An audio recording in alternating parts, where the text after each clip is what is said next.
정부는 경제 전시 상황이라는 엄중한 인식하에 최악의 상황까지 염두에 두고 비상 대응에 만전을 기하겠습니다.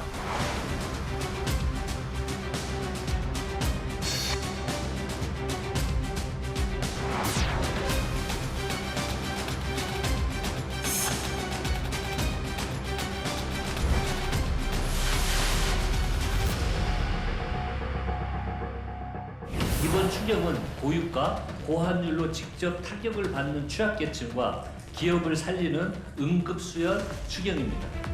하루라도 늦으면 그만큼 더 많은 국민이 쓰러집니다. 고유가 피해 지원 명목으로 전체 유권자의 73%인 3,256만 명에게 4조 8천억 원의 돈을 그냥 대량 살포하겠다고 합니다. 독립영화 제작비, 영화, 공연, 숙박 할인 지원 같은 전혀 취급하지 않은 사업들도 포함되어 있습니다.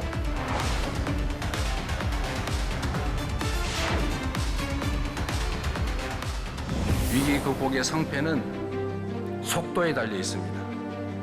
이번 예산안이 신속하게 통과될 수 있도록 초당적인 협력을 부탁드립니다.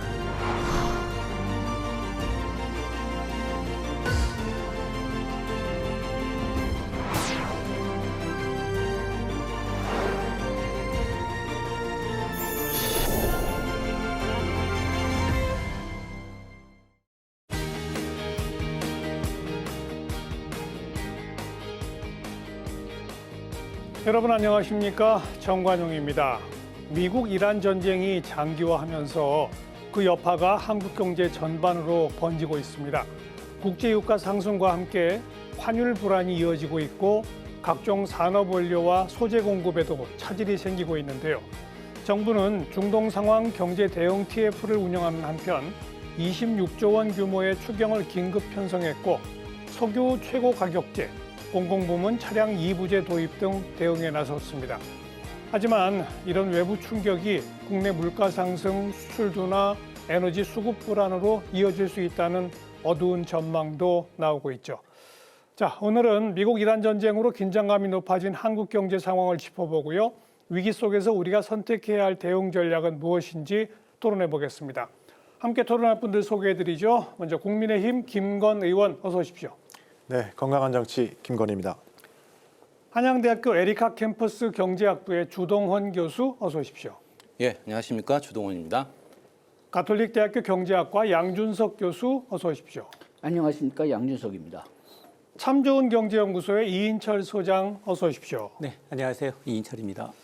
자, 우리 시각으로 오늘 오전에 트럼프 대통령이 미국 국민들 앞에 연설을 했는데 종전선언하는 거 아니야? 라는 예측이 있었습니다만 예측을 무산시켰어요. 어떻게 보셨어요, 그 연설?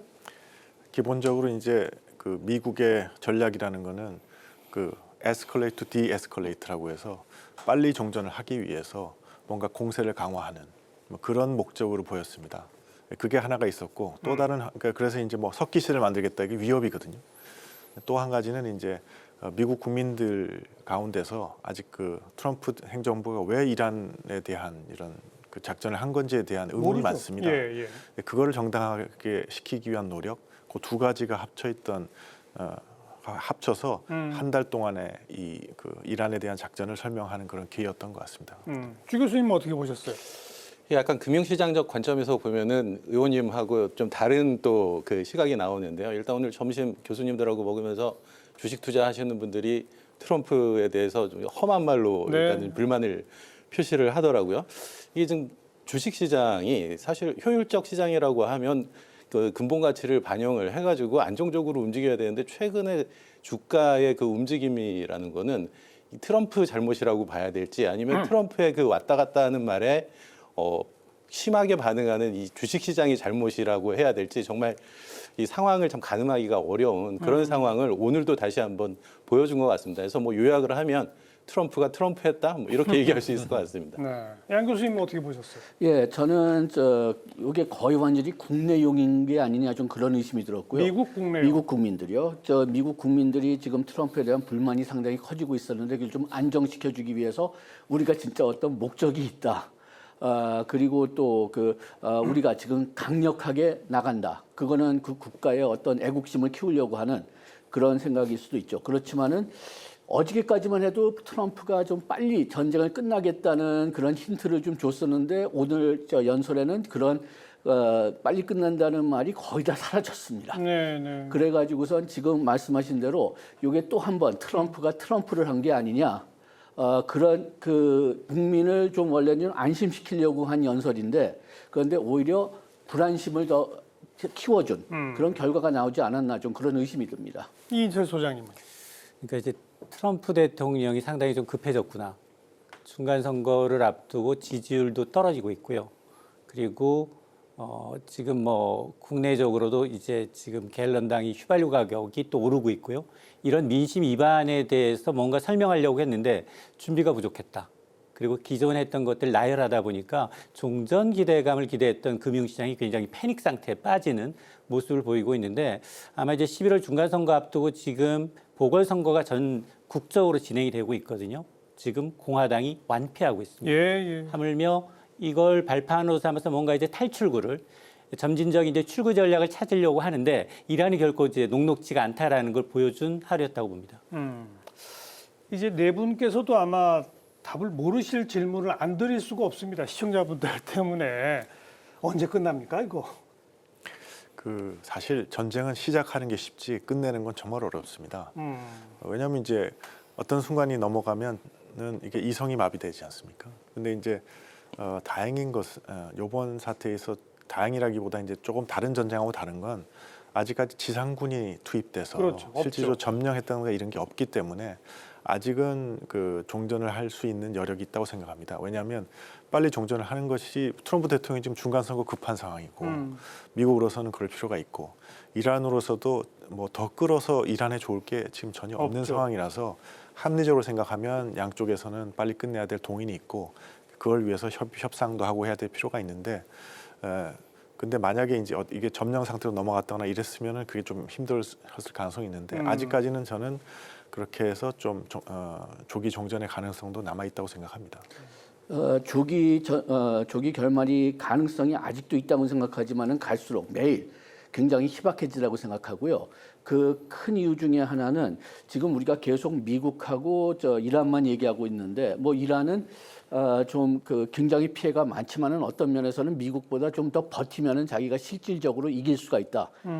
그런 생각을 가지고 있기 때문에 좀 더 버틸 이유가 있지만은 또 여기에 플레이어가 최소한도 하나는 더 있습니다. 이스라엘. 네. 지금 이스라엘하고 미국하고 얼마나 협력을 하고 있는지도 조금 애매한 상태인데 인식은 서로 협력하고 있다는 거거든요. 그래서 지난번에 사우스 섬인가 거기에 공격할 때도 마찬가지지만은 요게 미국의 승인을 받고 했느냐 아니면 이스라엘이 그냥 했느냐. 이스라엘 측면에서는 이 기회에 이란을 완전히 없애버리고 싶다. 그렇다면은 이스라엘이 전쟁을 끌고 가면서 미국이 나가고 싶은데도 못 나가게 하는 그런 현상이 나타날 수도 있고 그 다음에 또 오늘 지난 한 이틀 사흘에 또 등장하는 플레이어는 다른 중동 국가들이죠. 아랍에미리트나 이런. 아랍에미리트나 사우디아라비아나 거기도 지금 이란이 하도 골칫거리니까 이 기회에 좀 오래 걸린다고 해도 이것을 완전히 없애버려야 되는 게 아니냐 그런 얘기가 좀 돌고 있는 것 같습니다. 그렇다면은 트럼프 대통령이 빠져나가고 싶어도 못 빠져나갈 수가 있고 저는 오히려 미국이 빠져나간다면 해결이 보일 것 같아요. 그런데 못 나갈 수가 있는 거죠. 정말 아랍에미레이트, 사우디까지 직접 뛰어든다면 정말 장기화될 가능성도 크다 그렇게 보시는군요. 예. 다른 분들은? 트럼프가 전쟁을 조기에 종결을 하려고 하면 명분이 있어야 되고 그 명분은 사실은 미국이 승리했다라는 모습을 보여줘야 되는 건데 이 물량 공세에 의한 전쟁으로는 승리를 하고 있는 것처럼 보이지만 판단이 이렇게 쉽지가 않은데 최근에 제가 이제 이코노미스트의 기사를 보니까 그 기사의 제목이 어드밴티지 이란이에요. 그 듀스 상태에서 이란이 지금 우위를 점하고 있다라는 게 이제 영국 이코노미스트지의 평가라고 생각이 들더라고요. 그래서 그것 때문에 발생하는 문제는 지금 트럼프가 이 출구 전략을 마련할 수가 없다는 거죠. 그래서 오늘 그 트럼프 기자회견 관련해 가지고도 심지어 공화당 쪽에서도 이 트럼프가 전략이 없이 우왕좌왕하고 있는 상황이다라고 네. 이렇게 평가를 하더라고요. 그렇다고 하면 사실 전쟁을 지금 빨리 끝낼 수 있다라는 기대를 하기는 그 양 교수님하고 저도 마찬가지로 쉽지 않은 것 같다라는 생각이 일단 듭니다. 일단 셀프 종전 가능성은 있어 보여요. 전쟁이 길어지면 길어질수록 트럼프 대통령한테 이롭기보다는 이제 굉장히 악재로 작용하고 있기 때문에 외교적 합의 없이 일방적으로 이제 핵무력 시설이라든가 이런 걸 이제 무력화했다라는 이제 이 명분을 삼아서 셀프 종전을 선언할 가능성이 있지만 그러나 이제 오늘 대화 내용을 좀 들여다보면 호르무즈 해협 미국하고는 상관이 없다. 오히려 이용하고 있는 아시아, 나토 니네들이 책임져라. 라면서 빠져나갈 구멍을 지금 만들고 있는 것 같고 이렇게 되면 결국은 이란의 경우에는 호르무즈를 볼모로 통행료를 받는다든가 아니면 물리적 통제를 더 강화할 수밖에 없는 상황이고요. 또 하나가 만약에 이제 이렇게 된다면 뭐 일시적으로 금융시장은 전쟁이 끝났다라고 안도할 수 있겠습니다. 그럼에도 불구하고 중동 내 어떤 힘의 불균형 그리고 에너지 안보와 비용을 동맹국들한테 전가하는 새로운 국면으로 빠져들 수 있다고 봅니다. 그 조금 이따 국제유가 이야기할 때 우리가 또 언급하겠습니다만 방금 언급하신 것처럼 미국은 이제 종전을 선언해요. 그러니까 미국도 이스라엘도 이란에 대한 공습이나 미사일을 쏘지 않아요. 이란도 대응해서 미사일 쏘지 않아요. 그럼 전쟁은 아닌 거죠. 하지만 호르무즈의 통행료는 받아요. 이런 상태를 종전이라고 말할 수 있어요? 아니, 지금 그래서 조금 좀 거기에 대해서 찾아봤더니 지금 가장 많이 쓰는 그 기름을 운반하는 선박이 한 2만 배럴 들어가더라고요. 지금 통행료 200만 달러를 얘기하고 있잖아요. 배럴당 1달러입니다. 그렇다면은 우리가 지금 오히려 지금 생산량이 많이 줄었고 지금 생산이 중단됐기 때문에 이걸 재가동하기 때문에 기름값은 계속 비싸겠지만 우리가 배럴당 1달러 통행료만 내면은 석유 가지고 올 수 있다. 그렇다면 석유 가격 인상은 어느 정도 제한되겠죠. 그리고 내림세가 오히려 더 강해지겠죠. 그래서 제가 아까 얘기했지만 어떤 면에서 본다면 미국이 이걸 허용할지 모르겠습니다. 그렇지만은 미국이 오히려 빠져나가면은 길이 보일 수 있지 않을까 그런 생각이 좀 들더라고요. 이제 뭐 일리가 있을 말씀이신데 저는 그거는 좀 방법은 아니라고 생각합니다. 왜냐하면 이 세상에 초크 포인트가 여러 군데가 있거든요. 근데 그럼에도 불구하고 우리가 이렇게 지금과 같은 무역 환경을 만든 이유가 자유통항의 원칙이라는 게 지켜졌기 때문인데 당연하죠.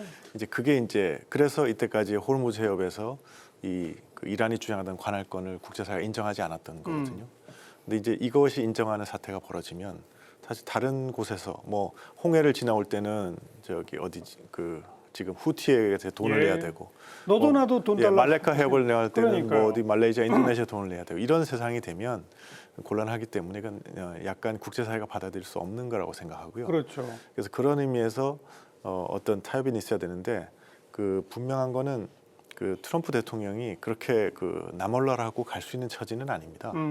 트럼프 대통령이 이제 올해 이 연두 교서 연설에서 가장 자랑한 게 뭐냐면 바이든 때 6달러 하던 유가를 내가 와서 2달러 이하로 만들었다. 난 그런 사람에다 자랑했는데 지금 유가가 지금 4달러에서 막 5달러, 6달러 올라가고 있거든요. 근데 이제 그 이유는 사실 호르무즈 해협이 봉쇄돼 있기 때문이라서 그렇죠. 호르무즈 해협 봉쇄대에서 어떤 해결책 없이 본인이 떠난다 그러면 뭐 면목이 안 서는 거죠. 그다음에 이제 문제가 하나도 해결되는 게 아니거든요. 그래서 뭔가가 이제 미국으로서는 돌파구를 찾아야 되고 해협 봉쇄에 대해서는 근데 이제 다만 미국이 지금 얘기하고 있는 거는 가만히 들어보면 그 이후에 그 해협의 자유 항해를 보장하기 위한 여러 조치들, 가령 예를 들어서 뭐 이 선박의 호위라든가 아니면 방위라든가 이런 거는 우리가 계속 부담할 수 없으니까 다른 나라들이 이해관계가 얽힌 나라들이 와서 좀 해야 된다. 직접 해라. 예, 이렇게 지금 보여지고 저는 개인적으로는 그런 어떤 새로운 국제 체제를 만들어 가는 데 있어서는 또 우리도 이익이 걸려 있고 그러니까 적극적으로 참여하는 걸 검토해야 되지 않을까 그렇게 생각하고 있습니다. 그러니까 통행세까지 없어진 상태가 돼야 종전이라고 말할 수 있다는 거죠. 저는 그렇게 생각합니다. 어떻게 보세요?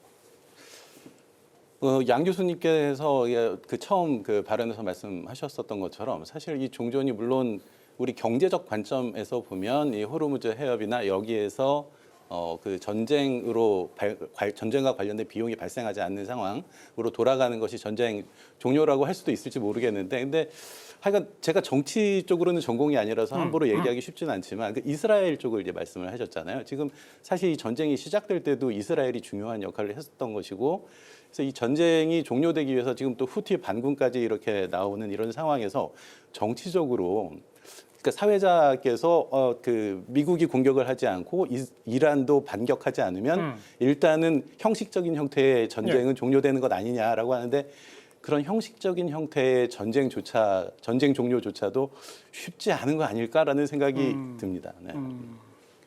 이게 아마 트럼프 대통령이 이제 수사가 늘 바뀌기 때문에 양치기 소년처럼 뭐 48시간이다, 닷새다, 열흘이다, 2, 3주다 계속 바뀌어왔거든요.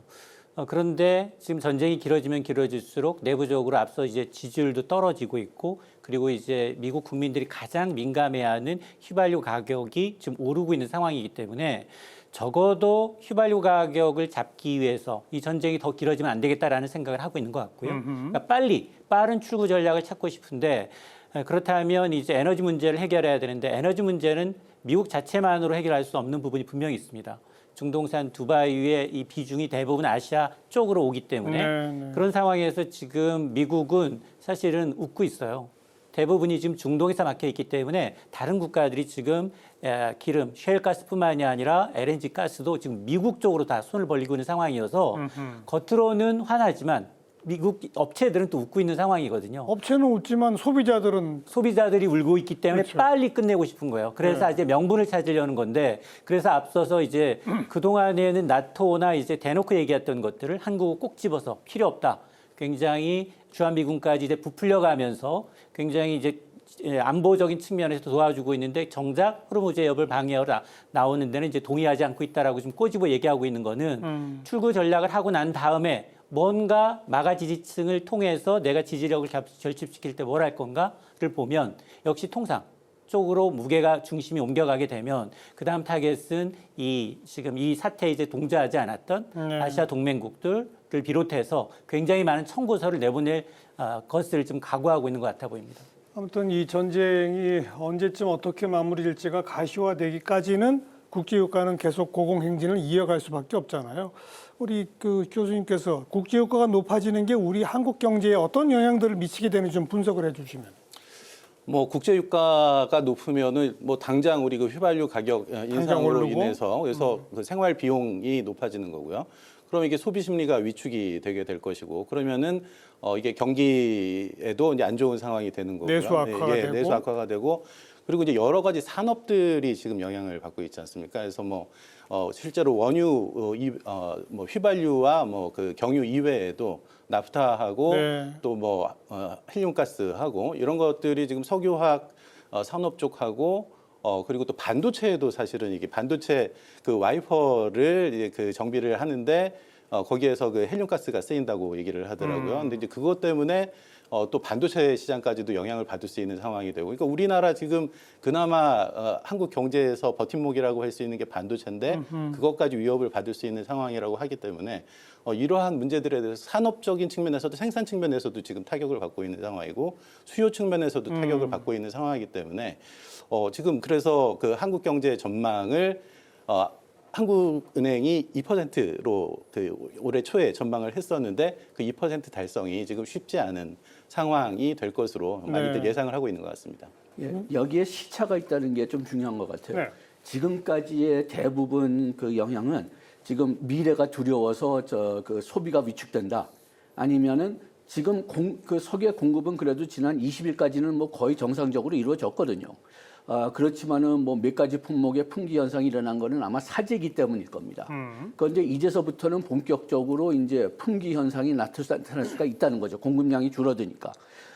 그렇다면은 제가 개인적으로는 처음 문제가 될 거는 화학 비료라고 생각했는데 오히려 나프타가 더 일찍 문제가 되네요. 그다음에 헬륨도 지금 말씀하셨지만은 지금 그래도 좀 여기저기서 들어보면은 그 헬륨은 그래도 우리나라가 한 4개월 정도의 재고는 있다. 그렇게 얘기하니까 그래도 4개월 정도 버틸 수가 있을 거지만은 이렇게 좀 버틸 수 있는 그런 길이가 좀 다 다르니까 이게 단계적으로 들어올 거고 네. 그다음에 이게 우리나라의 오직 문제가 아니니까 그러니까 우리가 안정적인 공급처를 구하는 게 제일 중요하다고 생각합니다.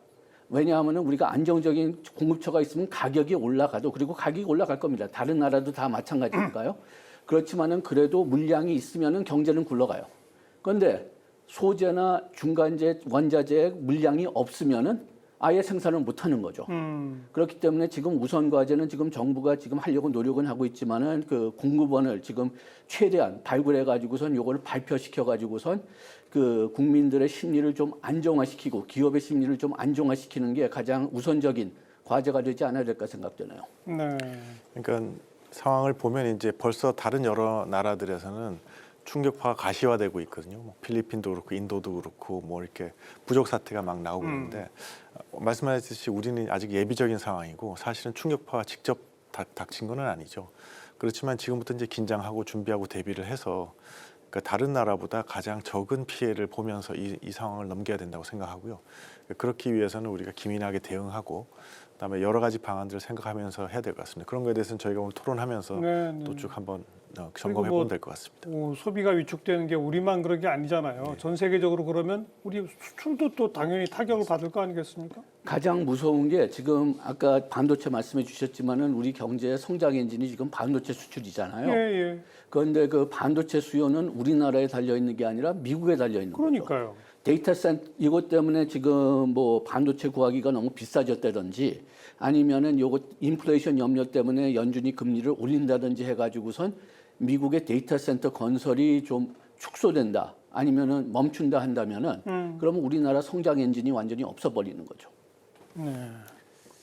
이게 사실은 그동안 지난해까지 전쟁을 제외하더라도 우크라이나 전쟁은 이와는 좀 판이 달랐고요. 3저 현상이 전 세계적인 에브리싱 랠리를 이끌었어요. 주식도 좋았고 금도 좋았고요. 은도 가격이 많이 올랐습니다. 그런데 지금은 보면 3저가 저 유가, 저 달러, 저 금리였는데 이게 완전히 바뀌고 있어요. 예. 일단 고유가. 전쟁 이전에 베르당 3대 국제 유가가 60달러, 70달러 내외였거든요. 지금 110달러 내외입니다. 그러니까 50에서 7, 80%까지 오른 상황이에요. 한 달여 만에. 여기다가 달러 인덱스. 달러가 전쟁이 났기 때문에 안전자산 선현상으로 초강세입니다. 달러 인덱스가 100을 웃돌고 있는 상황이고요. 여기다가 미국의 10년물 국채금리는 전 세계 금리의 벤치마크 역할을 하는데 이게 또 4.4%, 5%에 육박하고 있는 상황이거든요. 이런 상황이면 이게 전쟁이 좀 장기화된다면 3저가 3고로 바뀌는 겁니다. 그러면 돈의 물줄기 흐름이 바뀔 수 있다. 그렇지 않아도 지금 한국과 미국 간 기준금리 격차가 1.25%인데 계속해서 지난주부터는 환율이 1,500원 선이 뉴 노말인 것처럼 맞아요. 1,530원대까지 오르내리고 있거든요. 오늘 하루만 해도 트럼프 대통령의 이제 강경 발언으로 인해서 20원 가까이 하루 만에 오르고 있습니다. 이게 하루에 보통 한 2원, 한 자릿수 내외에 오르는 게 보통인데 보통이 뉴노말은 지금 한 20, 30원씩 오르는 게 지금 비일비재한 상황이기 때문에 저는 가장 큰 걱정이 뭐냐? 이게 장기화돼서 정말로 우리가 가장 어려워하는 이른바 S의 공포, 저성장 고물가가 굉장히 현실화되는 스태그플레이션. 맞습니다. 스태그플레이션이 오게 되면 뭐 미국도 마찬가지고 한국도 마찬가지입니다만 아무리 수장이 바뀐다 하더라도 이건 답이 없습니다. 돈을 풀 수도 또 긴축을 할 수도 없는 상황이 상당 기간 이어질 수 있습니다. 우리 뭐 물가나 환율이나 증시 이런 부분들은 후반부에 좀 이야기하고요. 당장 이제 고유가에 대한 우리 정부의 대책은 일단 최고 가격제를 도입한다. 그다음에 국내 이 정부가 갖고 있는 비축유로 스와프를 해서 정유 회사가 외국에서 사오기로 계약만 하면 일단 물량을 먼저 풀고 공급하겠다. 뭐 이런 그 대책. 그다음에 소비를 좀 축소하기 위해서 공공부문은 2부제, 공영주차장 5부제. 뭐 이건 적절한 대책이라고 보십니까? 어떻게 보세요? 그 대책들이 이제 사실은 다 단기적인 거죠. 그렇죠. 예, 왜냐하면 결국 기본적으로는 시장을 왜곡하는 거니까. 근데 이제 이 처방이라는 것이 단기적이고 단기적에만 하고 이거 믿고 오래 버티면은 이게 결국 시장 왜곡이 벌어지는 거니까요. 예. 그래서 최고 가격제만 해도 최고 가격제 오래 끌게 되면 뭐 공급이 준다든가 아니면은 뭐 암 시장이 생긴다든가 이렇게 해서 결국은 시장 왜곡으로 그 최고 가격제 하나만 한 상황이 하나님만 못한 상황이 벌어지니까 그러니까 시간을 제한해서 빨리빨리 이제 대응해야 될 것 같고요. 그다음에 그 지금 2부제, 뭐 5부제 이런 것도 사실 그 스리랑카인가 하는 나라는 그래서 줄이려고 일주일에 하루 놀기로 했다는 거거든요. 예, 그런 것처럼 우리가 정상적으로 해야 될 활동까지 위축하게 만드는 건 곤란합니다. 근데 이제 무차별하게 이렇게 뭐 2부제 막 이렇게 버리면 정상적으로 출근하는 사람이 못 하게 되고, 그러니까 이동해야 될 물류가 제대로 안 흐르면 또 역효과가 있는 거니까 이런 조치를 당연히 이제 필요하니까 해야 되겠지만 그걸 하면서 단기 응급 조치일 뿐이다. 예, 단기 응급 조치를 하면서도 그 효과성을 계속 생각하고 점검하고 고쳐 나가고 그다음에 이제 또 장기적인 대응도 함께 해서 결국은 장기적으로 버틸 수 있는 그 어떤 체력을 기르는 것, 그것도 중요한 것 같습니다.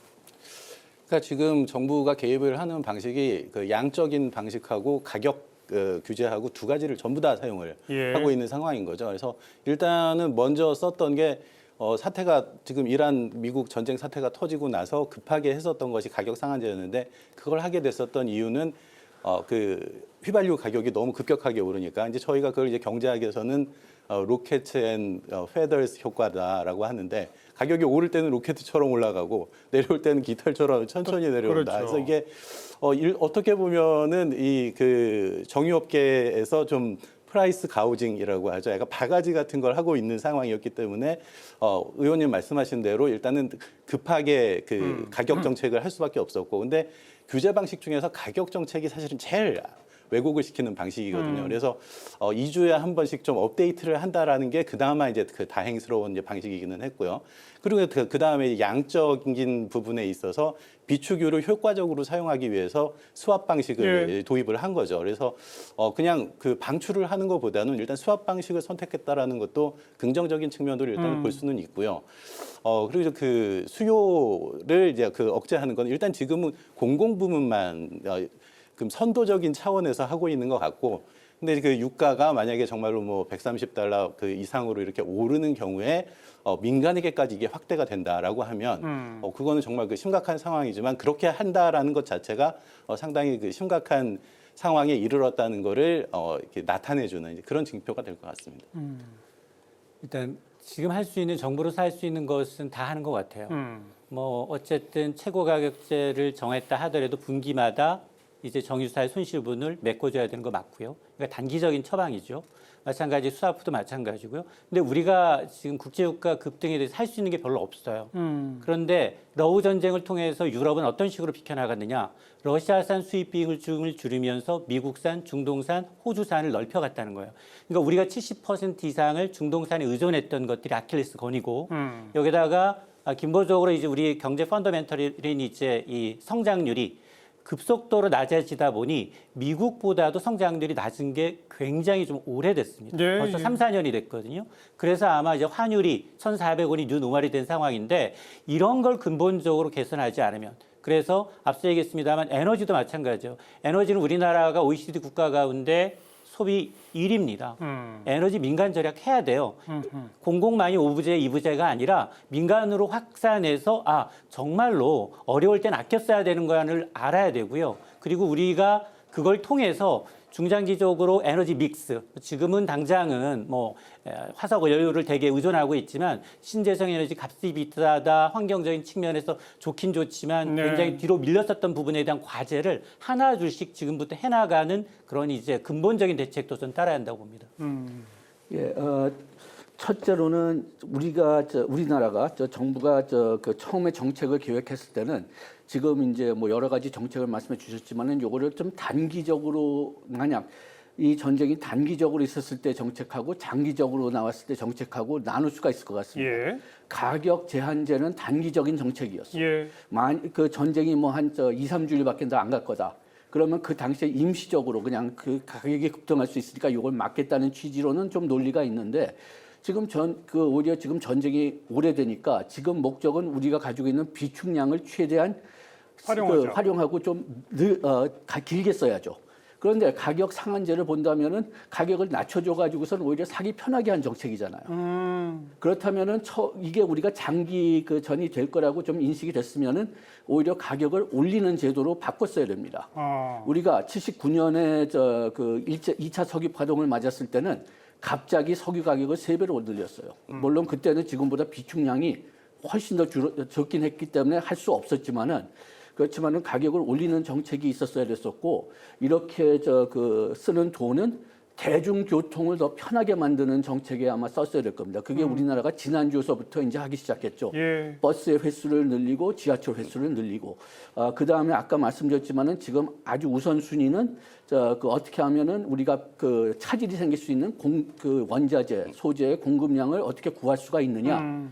그런 다음에 그거를 정기적으로 발표해 줘야지만 국민들이 좀 안심을 하고 일을 할 수가 있고 그 다음에 또 그 시장이 안정될 수가 있죠. 이게 정말로 장기화될 것으로 보이면 최고 가격제 같은 거는 폐지할 필요가 있겠다 그런 말씀이시네요. 근데 우리 이인철 소장 아까 뭐 원유 수입선의 다변화 이런 언급하셨고 방금 언급하신 뭐 나프타나 이런 소재 같은 것도 결국은 수입선 다변화를 해야 되는 건데 그 길이 있습니까? 사실 나프타의 경우에는 우리가 석유화학 산업이 옛날에는 고부가치 산업이었잖아요. 이제 원유를 들여다가 나타나는 부유물 가운데 하나가 나프타였고 그걸 이제 중류하는 순서에 따라 뭐 휘발유니 등유니부터 시작을 해서 최하위 등급인 아스팔트 유까지 해서 그걸 재가공해서 파는 게 우리의 산업이었거든요. 근데 지금 중국에 이제 밀려서 지금은 퇴색하고 있고 이제 구조조정이 진행 중인데 그동안은 사실 우리나라 나프타 수입의 절반은 대부분 수입에 의존했고요. 77%가 중동산이었다는 겁니다. 그러니까 지금 중동이 막혔기 때문에 이 나프타로 인한 사태로 인해서 뭐 이제 이 종량제 봉투 사재기 현상이 나타나고 있는 건데 이걸 보면 그러면 이제 나머지 20몇 %를 어디에서 수입하고 있느냐를 좀 들여다보면 뭐 미국도 있고요, 호주도 있고요, 여러 가지 이제 러시아도 있고요. 러시아는 그동안 러우 전쟁 이전까지는 이후부터는 수입이 중단돼 왔지만 이걸 하기 위해서는 사실은 공장들이 좀 시스템 설비를 좀 바꿔줘야 돼요. 그동안 굉장히 이제 저렴하게 중동산을 사와서 했던 이 시스템을 개조하지 않으면 이 품질이 떨어집니다. 그래서 성능이 좋지 않기 때문에 이걸 맞추는 규격화가 좀 필요해 보이고 그걸 하기 위해서 정부가 이제 재원이라든가 이런 여러 가지 좀 지원할 필요가 있어 보이고 지금 아마 이제 러시아산은 당장 급하기 때문에 저는 지금 접촉을 하고 있는 것으로 알고 있거든요. 아마도 나프타의 일정 부분은 중동이 막히게 되면 러시아산이나 인도네시아나 아니면 호주산이 들어올 가능성이 있다고 봅니다. 이 석유 산업에 대해서 제가 전문가는 아니라서 아주 자세한 내용은 몰랐었는데 최근에 이게 문제가 되다 보니까는 기사에서 보게 된 부분인데 우리나라가 이제 석유 수입을 한다라고 생각을 하는데 사실은 석유 화학 제품을 수입하는 것보다도 훨씬 많이 수출을 하는 나라예요. 가져와서 가공해서 그렇죠. 수출하죠. 가공을 해서 하는 거죠. 그런데 그 공장 자체가 지금 중동 석유 그 중진류에 맞춰져 있다고 얘기를 하더라고요. 그래서 이거를 다른 쪽으로 예를 들어서 미국에서 사온다. 그럼 미국의 석유가 아주 깨끗한 석유라고 하더라고요. 그래서 지금 현재 만들어져 있는 시설에서는 경제성 있게 거기서 휘발유와 경유와 뭐 우리가 수출을 하는 이제 그런 석유화학 제품을 만들어내기가 어려운 상황이라서 업계 사람들 얘기로는 이거는 지금 뭐 그 단기적으로 그렇게 쉽게 대체될 수 있는 상황이 아니고 상당히 오랜 기간에 미래를 보고 구조를 바꿔나가야 되는 상황이다. 그런 얘기를 들었습니다. 그 수입선 다변화로 끝나는 게 아니라 석유화학 설비의 개선도 필요하다는 아직 필요하기 때문에 그 엮여 있기 때문에 쉽지 않다라는 거죠. 그러니까 사실 수입선 다변화라는 게 이제 말은 쉬운데 말씀하신 것처럼 이행이 어렵고 또 장기적인 처방이라서 단기적으로는 별 효과가 없고 이런 문제가 있는데 제가 또 하나 생각하는 거는 첫 번째는 우리가 틈새를 찾아야 된다. 이렇게 영어로는 파킷이라고 그러는데 제가 이번 주에 사실 월요일 날 카자흐스탄에 갔는데 카자흐스탄에 갔더니 이제 우리 유공이 거기서 석유를 생산하고 있더라고요. 석유를 생산하는데 문제는 뭐냐면 갖고 올 방법이 이제 마땅치 않아서 그래서 이제 러시아의 파이프라인을 통해서 러시아의 항구로 보내서 거기서 이제 갖고 오는데 그때 이제 그 양이 우리는 기본적으로 단위가 200만 배럴인데 한 100만 배럴밖에 안 돼가지고 항공용 운임이 비싸서 이때까지는 잘 안 했다. 근데 지금은 이제 상황이 되니까 하려고 그런다 그러더라고요. 그러니까 그런 식으로 우리가 이제 이 틈새마다 우리가 수입선을 다변화할 수 있는 거는 다 해나가고 그다음에 또 하나는 이제 우리가 그 전력 생산에 또 들어갈 때도 있으니까 LNG 가스 같은 경우는 그건 뭐 우리가 그 기저 부활위해서 이제 조금 유보해 놓고 있는 석탄 화력이라든가 이런 것도 활용하고 그래서 또 원전 가동을 더 늘리고 원전 가동도 늘리고 그래서 여러 방면에서 우리가 다 모아서라도 일단은 이 단기적인 걸 극복하고 지금 또 말씀하신 그런 어떤 장기적인 수입선 다변화도 또 동시에 좀 관심을 기울여서 해가고 그래야 되지 않을까 싶습니다. 그런데 제가 뭐 수입선 다변화도 마찬가지고 우리가 전에 또 수출선 다변화도 얘기했죠. 여기서 언제든지 염려되는 것은 우리가 지금 이렇게 얘기한 게 한 40년 정도 되는데 계속 안 합니다. 뭐 못하는지 안 하는지는 그거 서로 좀 논의할 수 있지만은 궁극적으로 우리가 원자재를 살려면 제일 싼 데서 살려고 해요. 그렇게 된다면 집중됩니다. 수출도 마찬가지예요. 제일 돈을 많이 버는 데 가려고 합니다. 그렇게 되니까 또 집중돼요. 네, 네. 그래서 우리가 진짜 다변화를 하려면은 그러면은 어느 정도 희생을 요구해야 되는데 희생을 요구하려면은 또 그때는 안정적일 때는 희생을 하기 싫죠. 그래가지고 언제든지 실패하게 되는 거죠. 그렇게 된다면은 어떤 면에서는 우리가 뭐 계속 수입변 다변화나 뭐 그런 거 얘기하지 않고 빨리 움직일 수 있는 융통성을 키우는 게 좀 더 좋은 전략이 아닌가 좀 그런 생각이 좀 듭니다. 융통성은 틈새하고도 연결되는 그렇죠. 거죠. 예, 알겠습니다. 뭐 최고 가격제 등등의 단기적 대책 불가피했다. 그러나 장기화된다면 뭐 결국 수입선 다변화, 뭐 틈새 개척 그리고 또 그 소비를 좀 줄이는 절약하는 걸 좀 늘리는 뭐 이런 여러 가지 그 대책들이 함께 강구가 돼야 되겠다. 뭐 이 정도로 좀 정리를 하고요. 자, 그다음 이제 아까 이인철 소장 잠깐 얘기하신 대로 환율이 치솟고 물가가 불안해지고 또 스태그플레이션 조짐이 생기고 증시도 타격을 받고 뭐 이런 거에 대해서는 우리 뭐 금리나 금융 정책이나 재정 정책 측면에서 이제 어떤 것들을 써야 할지 상당히 어려운 문제예요. 이게 1970년대 오일 쇼크는 당시와 지금이 다른 이유는 당시에는 돈이 그다지 많이 안 풀렸어요. 근데 지금은 계속해서 코로나 때 풀렸던 돈, 러우 전쟁 때 풀렸던 돈이 다 걷어들이기 전에 나타난 전쟁이고 그러다 보니까 돈을 풀어서 경기를 부양하기에는 굉장히 물가에 불을 지피는 형국이고. 이번에 또 26조 추경에 또 추경까지 편성했단 말이에요. 들어가고요. 그것까지 포함해서 보면 맞습니다. 자, 그러다 보니 지금 이제 환율의 경우에는 그동안 우리가 걱정했던 거는 내부 수급이었습니다. 아니 왜 이렇게 서학개미들이 이 미국 주식에 투자를 많이 하는지 또 이제 수출을 많이 한 달러 결제 대금을 왜 기업들은 가져오지 않는지 이런 것에 대한 문제 의식이 컸었죠. 거기에다가 올해부터 이제 트럼프 대통령의 어떤 통상 정책의 일환으로 매년 200억 달러씩 10년 동안 30조 이상의 달러 현금을 갖고 나가야 되거든요. 그렇죠. 이런 것들이 선 반영이 되다 보니까 1,400원 아래로 내려오질 않고 있는 상황에서 전쟁이 또 터진 겁니다. 예. 그러면서 또 하나 바뀐 게 뭐냐 트렌드가 지금은 전쟁 때문에 그동안은 달러가 조금은 저평가돼 있었다면 오직 달러만 갖고 있죠. 오직 달러로 환전하자라는 수요 때문에 강달러로 반전됐다는 겁니다. 그래서 지금과 이 1년 전과는 완전히 좀 달라진 상황이어서 이게 전쟁이 끝난다 하더라도 이제 환율이 지금은 굉장히 좀 높은 수준을 유지하고 있지만 이게 과연 과거처럼 1,200~1,300원대로 떨어질 거냐라고 생각하시는 분은 거의 없어요. 유가도 비슷합니다. 부서진 이제 이 정제 시설을 다시 이제 재가동시키는 데는 뭐 가스부터 시작을 해서 원유까지 석 달에서 6개월 내지는 3, 5년까지 얘기하시는 분들이 있기 때문에 아마 지금 뭐 물론 우리 경제 펀더멘털이 바뀐 건 아니에요. 근데 전쟁이라는 변수가 가해지고 거기에다가 강달러에다가 원화 약세까지 더해지다 보니까 유독 한국의 금융시장이 가장 많이 흔들려요.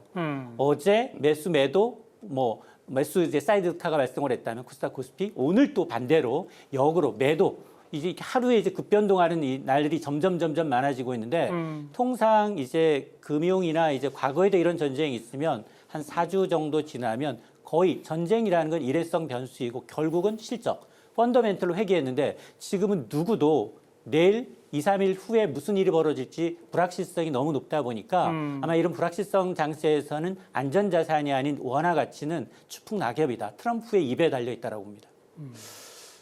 이 소장님께서 상황은 잘 설명을 해주셨고 그럼 이제 그 부분에 대해서 어떤 대책을 그렇죠. 정부가 가지고 갈 것이냐. 예. 그러면은 거시경제 정책은 재정 정책하고 통화 정책인데 일단 뭐 그래서 둘이 잘 업무 분담을 해야 되는 상황이라고 보여요. 그런데 이 통화 정책이 작년에도 계속 사실 환율이 1,300원대에서 1,400원대로 올라갈 때 경제학자도 당황하고 한국은행도 당황했었습니다. 도대체 왜 오르는 것이냐. 예. 보니까 뭐 그래서 그 지금 현재 이창용 총재 같은 경우에는 젊은 친구들이 멋을 내면서 뭐 미국의 미장에 투자를 한다 이런 얘기를 했다가 비판을 호되게 받았었고 이번에 또 그 새로 지명된 그 신현성 지명자 같은 총재 지명자 같은 경우에도 현재 환율 수준이 크게 심각하지 않다라고 본다. 뭐 외환위기와 연결시킬 필요는 없다라고 얘기를 했다가 또 호되게 비판을 받는 이제 상황이 됐는데 그래서 사실 한국은행의 통화 정책은 물가를 중심으로 해야 됩니다. 근데 이게 작년에는 부동산도 봐야 되고 환율도 봐야 되고 근데 또 다시 또 환율이 더 오르고 이런 상황이 돼서 지금 스태그플레이션에 대해서 이제 말씀을 하시는데 이럴 때일수록 그 예를 들어서 통화 정책 같은 경우에는 그 원칙으로 돌아가야 된다. 그래서 한국은행의 목표가 물가 안정이라고 하면 시장에서 물가 상승 기대가 발생하지 않도록 하는 정책 방향으로 여러 가지 뭐 다른 부분에서 어려움이나 비판에 직면할 수 있겠지만 이제 그런 정책을 펴야 된다라고 보고 그래서 그러니까 물가 상승 누르려면 금리를 올려야 됩니까? 그럴 수 있는 그래서 제가 그거를 말씀드리기가 좀 조심스러워서. 그래요. 경기도 근데 일단은 안 좋은데. 통화 정책은 데이터를 보고 하는 거죠. 그래서 올 3월에는 2.2% 물가 상승률이 나왔는데 만약에 이제 그 이후에 지금 상태가 장기화되면서 물가 상승률이 더 오른다. 미국 같은 경우에는 지금 4월 물가 상승률이 3%대에 진입할 가능성이 높다라는 얘기가 나오거든요. 그럼 우리나라도 물가 상승률이 높아질 가능성이 있는 거죠. 그런 상황에서는 그렇기 때문에 연준도 지금 금리 인하 기조에서 전환되고 있는 상황이고, 멈췄죠. 그렇게 되면 그때 그 상황에서 한국은행이 상황에 맞는 선택을 해야 하고 거기에서 발생하는 부가적인 문제는 재정 정책이 자기 역할을 해야 되는 것 아닌가라는 게 일단은 그 거시경제적 처방이라고 생각을 합니다. 그렇다면 26조 추경은 필요한 거죠? 그건 뭐 이미 뭐 지금 시행을 뭐 하고 있는 거니까 하고 있다기보다 뭐 지금 그 국회에 상정이 돼 있으니까.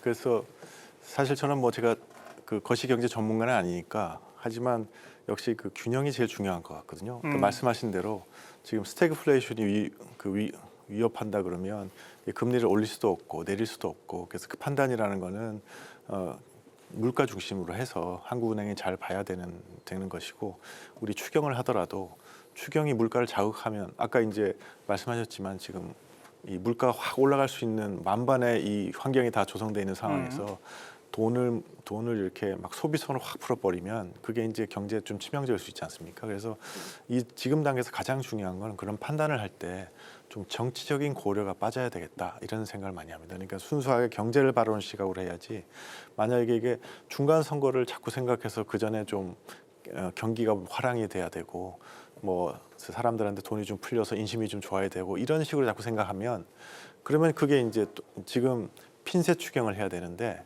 그게 아니라 이제 마구 돈을 풀어서 그 물가가 올라가는 방식으로 지금 하는 부분들이 있거든요. 추경이 그런 것도 조심해야 될 것 같고 그다음에 이제 그러니까 재정도 그렇고 금융도 뭐 한국은행이 압박을 받아서 이거는 뭐 지방선거 전까지는 조금 경제 화랑을 보이게 좀 이자율을 과도하게 좀 낮춘다든가 이런 판단을 하지 않도록 좀 그런 거는 국가 이익을 생각하고 좀 보면서 나아가야 되고 전문가분들도 그런 문제는 정확하게 지적해 주시면 좋지 않을까 싶습니다. 예, 거기에 대한 연장선이 될 수가 있는데요.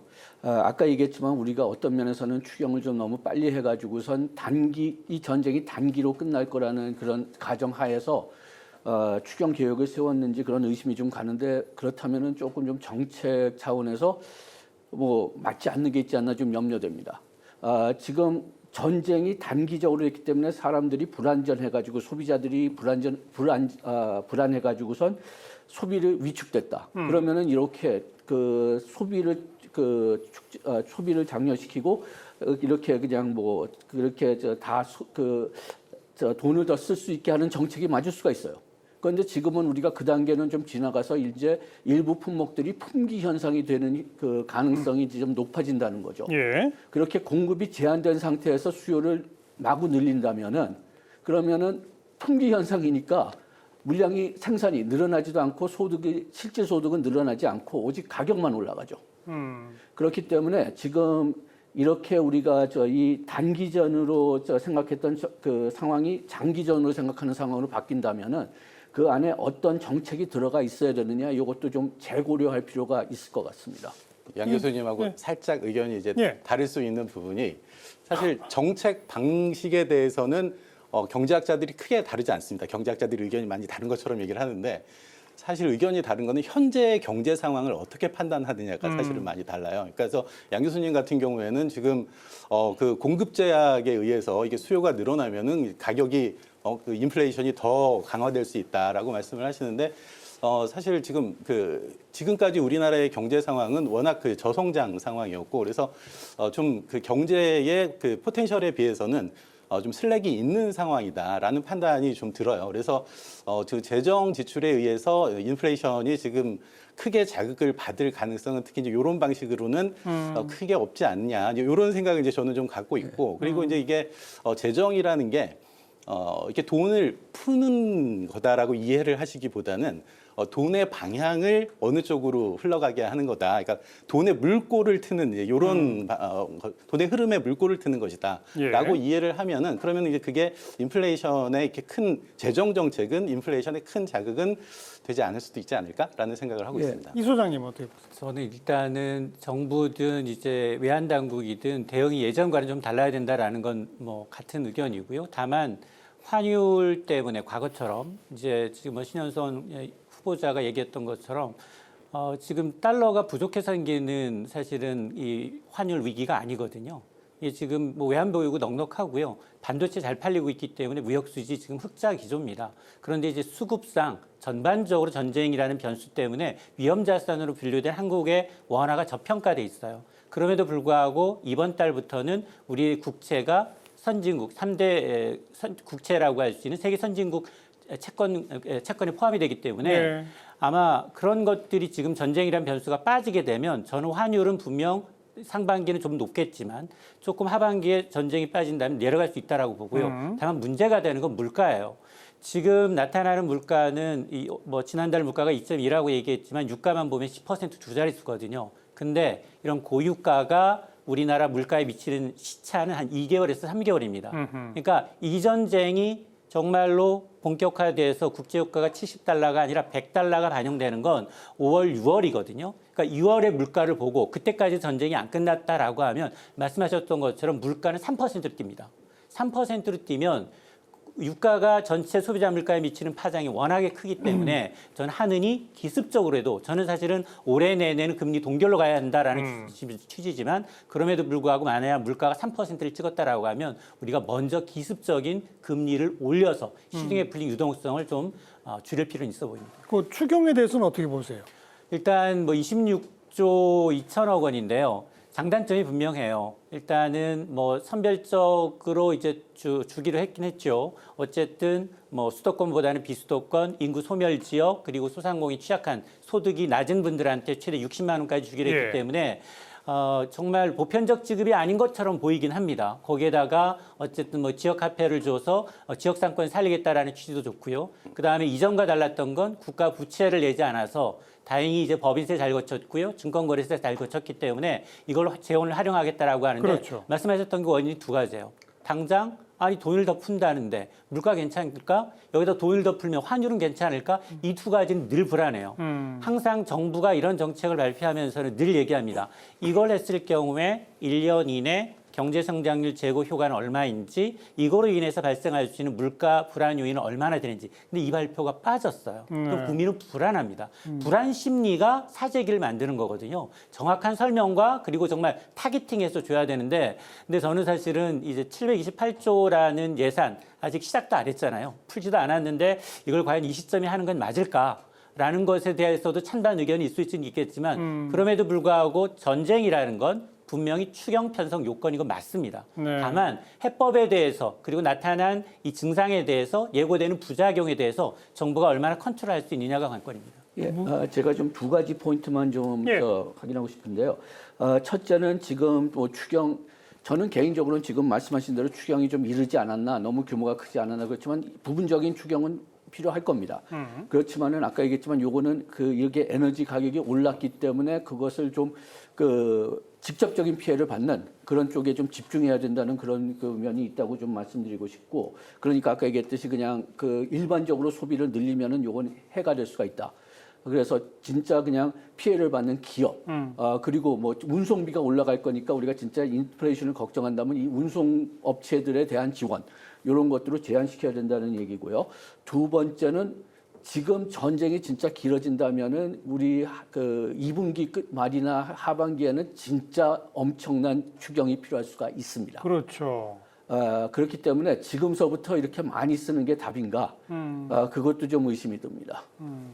그래서 저도 아까 이제 주 교수님 하신 말씀에 이제 생각이 꼭 드는 게 결국은 추경을 한다는 게 돈의 흐름이 중요한 거지 않습니까? 예. 돈의 흐름을 하는데 지금 이제 이 추경 방식이라는 게 소득 70% 해가지고 사실상 대부분의 우리 국민들한테 현금을 갖다가 살포하는 방식인데, 그러니까 이게 과연 인플레를 안 갖고 올까 하는 의심이 있고, 그 다음에 이제 또 다른 동기가 자꾸 의심되지 않습니까? 이게 뭐 추경이라고 하면서 전쟁 추경을 하면서 목적은 딴 데 있는 거 아니냐. 그래서 그런 오해는 좀 불식되는 방식으로 여야 간에 잘 좀 협의를 해가지고 좀 핀셋 추경이 되게 했으면 좋겠다는 앞으로 생각이 이제 내용 조정은 조금 있겠죠.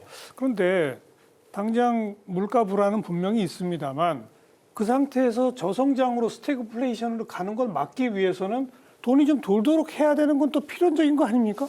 그러니까요. 그래서 그 정책의 어떤 그 선제적 정책을 강조를 이제 지금 하시는 부분이 있어요. 그래서 예를 들어서 금리 같은 경우에 지금 한국은행이 금리를 기습적으로라도 올려야 된다 이제라는 말씀을 하셨는데, 아까 환율이 그렇죠. 1,500원 이상이고 물가가 물가도 이제 3%를 찍는다면 그렇죠. 그래서 이런 제가 가정하에 아까 이제 말씀드렸던 거하고 이제 일맥상통하는 예. 것인데 데이터를 보고 하자라는 것인데, 근데 재정도 사실은 그 자기의 역할을 이 지금 상황에서는 스태그플레이션이기 때문에 이거를 같은 방향으로 둘이 대응을 할 수가 없어요. 그래서 하나는 물가를 낮추는 방식으로 대응을 하고 다른 하나는 경기가 너무 침체되지 않도록 하는 방식으로 대응을 해야 되는 이제 분업을 하는 거죠. 하면서 재정 같은 경우에도 결국은 경제에서 상당히 중요한 게 심리지 않습니까? 그래서 그 경제 주체들의 컨피던스를 유지를 하기 위해서는 물론 그 정책 여력을 쌓아두었다가 나중에 정말 필요할 때 할 수도 있지만 그런 정말 필요한 상황이 발생하기 전에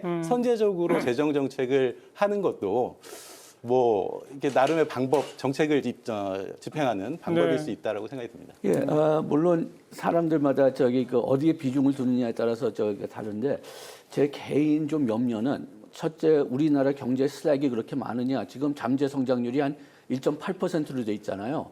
그런데 우리가 원래는 2.1% 성장을 할 것 같다가 지금 1.7%로 떨어졌다고 하는데, 물론 숫자상 좀 확실치 않으니까 그런 여지는 좀 있지만은 우리가 그렇게 슬랙이 많은가, 그것부터 먼저 생각할 수가 있고, 그 다음에 두 번째는 이렇게 돈을 푼다고 해서 그 소비자들과 기업들의 그 어떤 자신감, 그 미래에 대한 불안을 해소시킬 수가 있을까? 그래가지고서는 아까 말씀드렸지만은 가장 우선적인 정책이 되어야 될 것은 우리가 우리가 좀 가격은 할 수 없을 것 같아요. 인플레이션은 우리가 이제는 먹어야 됩니다.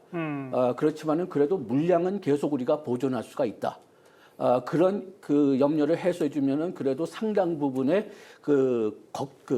걱정 근심들이 네. 좀 해결되지 않을까, 좀 그런 생각이 드는데 아마 조금 생각이 다르실 것 같습니다. 예, 그러니까 뭐 예를 들어서 최근에 그 청년 실업률 저는 그 보고 좀 걱정이 많이 되고 있는 상황인 거거든요. 그러니까 이게 그 AI가 생산성을 높이는 거는 좋은데 이렇게 해가지고 지금 당장 그 고용이 줄어드는 상황이 되면 지금 실업률이 높아진다라는 것 자체가 이 경제 슬랙을 나타내는 것일 수가 있거든요. 예. 그래서 이제 그런 면에서 저는 좀 그 재정 정책은 보다 적극적으로 활용을 하는 것이 필요하지 않은가라는 생각이 듭니다. 그리고 국제 그 수급 문제, 안나프타 등등으로 인한 품귀 현상은 또 별도로 다뤄야죠. 그건 이제 우리 아까 전반부에 다뤘던 그런 문제가 되겠고, 아무튼 오늘 쭉 말씀들을 들어보면 어찌 보면 상호 모순되는 두 마리 토끼를 다 잡아야 되는 그런 어려운 과제에 있습니다. 물가 불안도 잠재워야 하지만 또 돈의 흐름도 틔워야 하는 그런 어려운 상황 속에 지금 우리가 처해 되어 있구나, 이런 생각을 지울 수가 없네요. 여기서 잠깐 오늘 주제에 대한 데이터의 흐름 어땠는지 살펴보고 마무리 토론 이어갑니다. 빅데이터 이슈 분석 김시온 아나운서가 정리해드립니다. 빅데이터 이슈 분석, 중동 전쟁을 키워드로 빅데이터를 분석했습니다. 지난 2월 28일부터 3월 30일까지 한 달 동안 뉴스, 커뮤니티, 블로그 등에서 집계한 총 정보량은 약 7만 6천 건입니다. 뉴스 정보량의 추이를 살펴보면 3월 26일 정보량이 가장 많았는데요.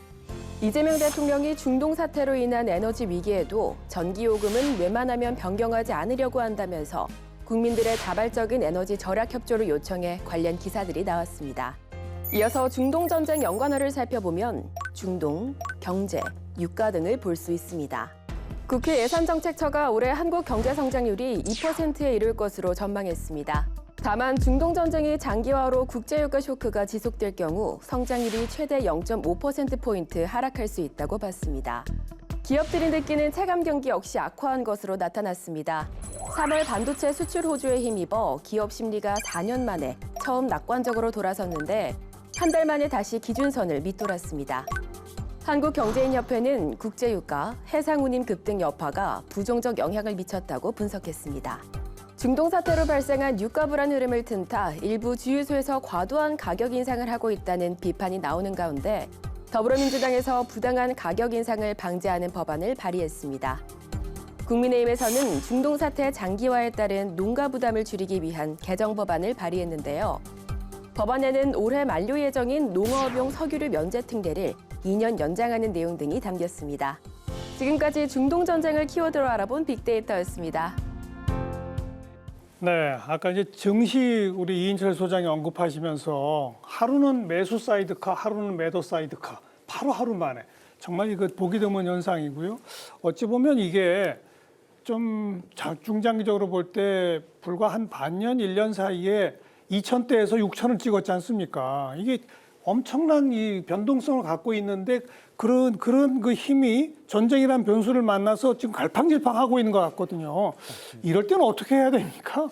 근데 국내 증시가 지난해를 제외하고는 굉장히 변동성이 적은 증시였어요. 그랬었죠. 그러다 팍 치솟았죠. 맞습니다. 그런데 이제 지난해 75% 올랐고요. 올해 1월, 2월만 해도 거의 50% 가까이 코스피가 오른 상황이었기 때문에 전쟁 이전만 하더라도 유동성 장세, 이른바 동학개미 시즌2다. 개인들의 포모 현상으로 인해서 야 삼성전자 나는 7, 8만 원대 팔았더니 언제 10만 원이 갔고 15만 원이 갔고 20만 원을 찍었거든요. 자, 그런 상황에서 다시 이 전쟁이라는 변수가 발생을 하니까 가장 아시아에서 현금화하기 쉬운 게 우리나라 반도체주입니다. 가장 적게 떨어지고 가장 빨리 현금화할 수 있거든요. 그래서 지난달에만 외국인들이 무려 35조 원어치 국내 주식을 내다 팔았습니다. 팔았죠. 이걸 우리 개인들이 온몸으로 떠받고 있는 거예요. 맞아요. 이 돈에는 여윳돈도 있지만 빚낸 돈, 마이너스 통장 대출 많아요. 받은 돈, 증권사 B2부터 시작해서 굉장히 여러 가지 돈이 다 함축적으로 묶여 있는 돈이에요. 근데 제가 늘상 말씀드립니다만 이렇게 대중이 한쪽으로 굉장히 많이 몰리게 되면 어떤 외부적인 변수에 의해서 굉장히 변동성이 커질 수밖에 없어요. 지금이 그런 거 아닙니까? 딱 지금이 그래서 보통 한 과거 중동 전쟁만 하더라도 한 2, 3개월 지나고 난 다음 바로 V자 반등을 했어요. 전쟁이란 변수가 끝나게 되면 펀더멘털로 회귀를 하게 되는데 사실 반도체 실적이 바뀐 건 아니거든요. 그러니까 이제 계속 갈 수 있는 장세인데 이런 외생 변수에 의해서 시장이 조금은 혼란스러워져 있는데요. 아마 가장 많이 물으시는 분들이 그럴 거예요. 아마 주변에 가면 야, 삼성전자 17만 원, 15만 원 나오면 살 거야. 이런 분들이 너무 많아졌어요. 그러니까 그러다 보니 지금 지수가 5천으로만 밀려도 5천선에선 개인들이 거의 뭐 빚내서 사고 있습니다. 막 덤벼들죠. 그렇습니다. 그리고 난 다음 다시 5,600, 700으로 가게 되면 그때는 개인이 팔아요. 그걸 다시 외국인들이 사고요. 이런 패턴이 반복되고 있는데 저는 일단 전쟁이란 변수 때문에 변동성이 커진 거는 뭐 어쩔 수 없는 우리가 어쩔 수 없는 부분이라고 하면 저는 빚내서 투자하는 건 이런 장세도 굉장히 힘듭니다. 그리고 몰빵하는 것도 어렵고요. 이럴 때는 정말로 내가 미래 실적이 확실하다라고 할 경우에는 떨어질 때 분할 매수하는 건 괜찮아요. 그리고 또 하나가 야수의 심장을 갖지 않으면 직접 투자보다 간접 투자 쪽 반도체 업종 ETF라든가 이런 거에 하는 것이 괜찮고 계속해서 직접 투자하는 건 저는 이 상황에선 돈 벌기가 굉장히 어렵습니다. 또 이런 변동성 장세에 정부가 개입하거나 정부가 뭐 할 건 없는 거잖아요. 정부가 시장에 개입하는 건 왜곡을 낳습니다. 그렇죠. 그렇죠. 예. 그래서 근데 뭐 외환 시장 같은 경우에는 뭐 그 환율의 안정성을 도모하기 위해서 정부가 개입할 수 있지만 주식 시장에서는 뭐 정부가 개입할 여지는 뭐 그 기반을 마련해 주는 거 이외에는 뭐 없다라고 보여지는데 이게 경제학에서 되게 어려운 문제 중에 하나가 자산 가격이 거품이 끼었냐 아니냐라는 걸 판단하는 게 너무 어렵거든요. 어렵죠. 그래서 정권이 바뀌고 뭐 이렇게 좀 정리가 되면서 주가가 2,000에서 3,000 가고 4,000 갈 때 엄청 빠르게 올라가서 이거 너무 빠른 속도니까 주의해야 된다라는 얘기를 했는데 이게 6천까지 가버리니까 주의해야 한다라고 얘기했던 제가 머쓱해진 상황이 됐었는데 그래요, 맞아요. 그랬는데 다시 이제 지금 그 계기가 이제 생긴 거죠. 그래서 일단은 그래도 이제 그나마 좀 진정을 시켜주는 상황이 되긴 했는데 이제 아까 그 트럼프의 발언에 따라서 춤을 추는 이 증시는 매우 바람직하지 않고 그래서 말씀하신 것처럼 그 일반 투자자들은 네. 위험에 대해서 심각하게 고려하고 투자 결정을 해야 된다고 생각이 듭니다. 예, 저 이 소장님이 말씀하신 거하고 어느 정도 동의를 하는데요. 지금 그 2월 중순까지만 본다면은 그러면은 그 1년 거의 1년 동안에 뭐 주식 시장이 한 뭐 130% 증가했고 금년만 봐도 한 30, 40% 올라갔었잖아요. 저는 요게 그 어떤 합리적인 그런 발전이다. 뭐 그렇게 보기는 조금 좀 어렵습니다. 그래가지고선 아마 제가 2월에 물어봤다면은 한국은행이 금리를 올려야 될 거다 그렇게 얘기했을 겁니다. 유동성이 이렇게 많아가지고 그런데 그렇게 유동성이 많다면은 변동성도 많을 수밖에 없어요. 그래서 어떤 면에서 본다면은 그런 면에서 본다면 금리를 올리는 게 답인데 지금 우리 경제가 금리 올리는 것을 버틸 수 있을지가 모르겠어요. 그렇죠. 네. 그래가지고선 그런 문제가 지금 좀 뭐라고 할까요? 좀 우리가 그 문제를 좀 그 곪게 좀 놔뒀다가 지금 와서 우리가 좀 뒤통수 맞는 게 아닌가 좀 그런 염려가 있습니다. 사실 뭐 정치적으로 이제 얘기를 하면 이재명 정부가 들어서서 코스피 5천 얘기하고 네. 뭐 상법 개정도 하고 뭐 이러면서 이렇게 자꾸 주시장을 이렇게 띄운 상황에서 예. 그래서 많은 젊은이들이 아까 말씀드렸듯이 뭐 온 돈을 다 투자하고 지금 이러지 않았습니까? 그래서 정부 정책도 여기 와서 이제 후퇴를 하면 안 된다고 생각합니다. 그래서 이 투자가 잘 지켜질 수 있게 그다음에 특히 변동성을 줄이는 방향으로 해서 정책을 좀 가져가야 될 것 같고요. 그래서 그러지 않는다면 좀 문제가 커지지 않을까요? 네. 그런 생각이 듭니다. 그래서 그런데 이제 그런 과정에서 좀 무리하게 하다 보면 또 경제 아까 펀더멘털이 제일 중요한데 펀더멘털을 갉아먹는 것도 문제가 있으니까 그것도 주의하면서 하여튼 어려운 과제인 것 같습니다. 이 증시는.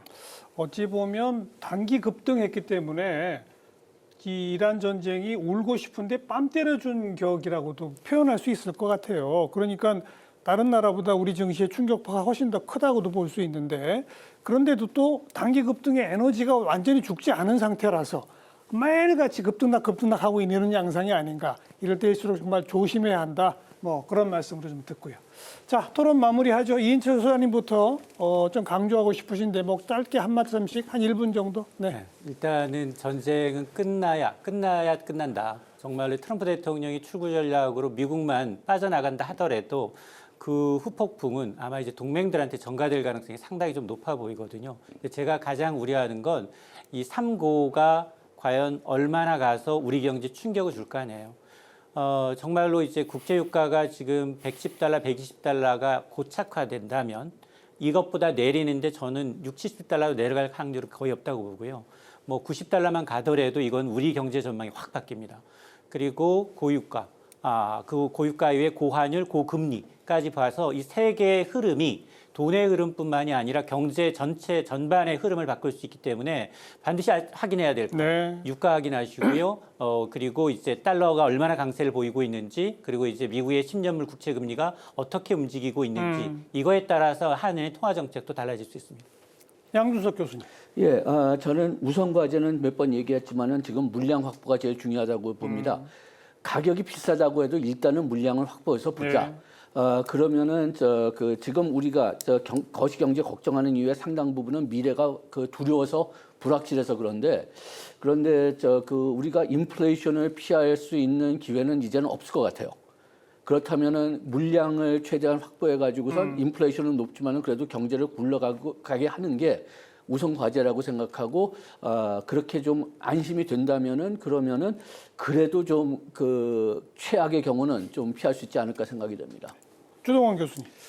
예, 작년에는 관세하고 부동산으로 뭐 정부가 경제 정책하는데 어려움이 너무 많았는데 이제 또 전쟁까지 터져가지고 이 거시 경제 정책하기가 너무 어려운 상황입니다. 이게 성장은 둔화되고 실업률이 올라가고 소비가 위축되고 이런 상황에서 지금 경제 펀더멘털을 말씀하셨는데 어떤 경제학자는 컨피던스, 경제 심리가 펀더멘털이다라고 얘기하는 사람들도 있거든요. 그래서 현재 단기적으로는 일단 정부가 다른 부분은 말씀을 해주셨기 때문에 이 그 경제 주체들의 심리를 잘 관리하는 정책을 할 수 있도록 노력을 해야 할 것 같다라는 생각을 합니다. 또 뭐 전쟁이 언제 끝날지 모르는데 심리를 어떻게 관리를 합니까? 그러니까 이게 그 인플레이션 그래도 기대 심리를 뭐 최대한 억제한다거나 내지는 취약계층이 어려워지는 부분들에 대해서는 네. 그 빈부격차가 심해질 그런 상황은 최대한 막아보려고 정부가 노력을 한다거나 뭐 이런 것들이 필요하지 않을까요? 네. 알겠습니다. 김건희 의원 마지막으로. 우크라이나 전쟁이 터진 다음에 제가 이제 유럽에 출장을 갔는데 제가 상상하지 못한 일이더라고요. 난방비가 겨울에 10배가 올랐답니다. 우리 뭐 저 겨울에 아파트 관리비 한 50만 원 낸다고 그러면 그게 500만 원이 돼 버린 거거든요. 그래서 아무도 난방 안 하고 전부 그냥 춥게 그냥 맞아요. 엄청 살더라고요, 이렇게. 근데 그때 이제 우리나라는 그 영향이 별로 없었거든요. 없었죠. 예, 그게 그러니까 그런 걸 잘 넘긴 거죠. 우리가 잘 넘긴 건데 이번에 중동 사태는 우리한테 직격입니다. 맞아요. 왜냐하면 그때 유럽은 러시아로부터 에너지를 도입하다가 그게 끊기니까 그렇게 된 거였고 지금 우리가 중동에서 오는 거니까 그래서 이게 타격이 아주 클 수 있다는 거를 좀 잘 생각을 해서 오늘 뭐 좋은 말씀 많이 하셨으니까 그런 걸 중심으로 정부가 정책을 잘 해야 될 것 같고요. 저는 또 강조하고 싶은 건 뭐냐면 이게 그 이란 사태가 딱 터졌을 때 우리 약 한 2만 명 정도 지금은 한 14,000 된다고 그러는데 우리 국민들이 중동 지역에 있었거든요. 예. 바로 위험에 노출돼서 지금 우리가 뭐 데려오기도 하고 뭐 여러 가지 조치를 하고 있는데 그렇게 있지. 그 다음에 이제 우리 물가가 올라서 우리 영향을 주지. 그래서 이제는 그 지구의 다른 쪽에 생기는 것이 우리와 무관한 게 아니라 바로 우리한테 직격탄을 날리는 거니까 거기에 대해서 우리가 좀 더 예민하고 좀 더 네. 대비하고 그래서 이런 말이 있더라고요. 한국은 위기에 아주 강한 나라다. 그런데 가장 약한 게 위기는 위기를 안 만드는 게 제일 좋은 방법인데 우리는 위기를 잘 만든다. 이렇게 해서 우리가 이제 위기에 잘 대응하는 나라에서 위기를 안 만드는 나라로 조금 이렇게 바꿔가는 그런 변화를 했으면 좋겠다는 생각하고 있습니다. 자, 어찌 보면 이 전쟁으로 인한 본격적인 타격은 아직 안 왔다고도 볼 수 있습니다. 이렇게 조만간에 마무리가 된다면 그나마 다행일 텐데요. 좀 더 장기화되면서 본격적 타격이 올 때까지를 대비해서 정부와 모든 경제 주체가 지금 중장기적 그런 지혜를 함께 모아 나가야 될 것 같습니다.